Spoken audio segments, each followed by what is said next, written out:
Gurnito merot Anggegrisi Sindung riwut magenturan mawar resus lir pinusus udan deres suarane gluduk medhor kumaleger lindu bumi gonjang ganjing ing akasa peteng dedeg lalimengan mangkono candrane Sri Bathara Kresna kang nedeng ketaman liwung kasruting kewuh bebasan pundak ira kanan kiring kadya binubutan Gunung Mahendra lan Mahameru nadyan titising Bathara Wisnu parandene datan bangkit suminggah saka jidare kodrat harising paprespet keplasing pambudi mantenging cipta lakwawa miyak pepeteng ingkang angglimputi jroning batin cengkah diya diniya nadyan saya srupa mesthing cipta lan rasa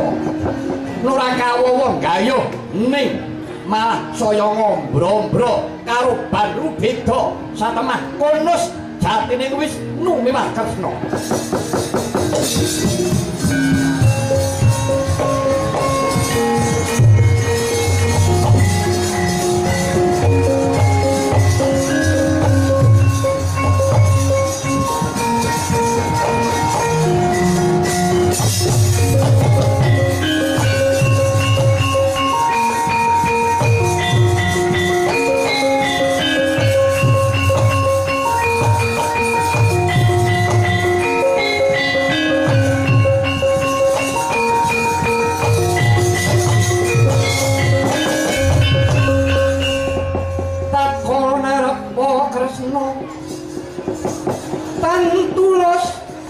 nyokroring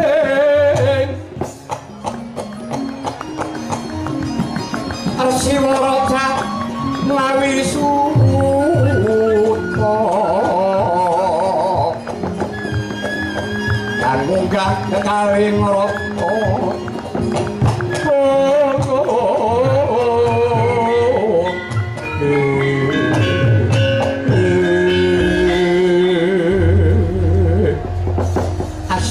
sidang sekaring dawana langgeng cetane mono Kresna wis kelangan kiblat kelangan kaweningan koncatan kawaskitan dene bingung ngejung ruweting kahanan mukulun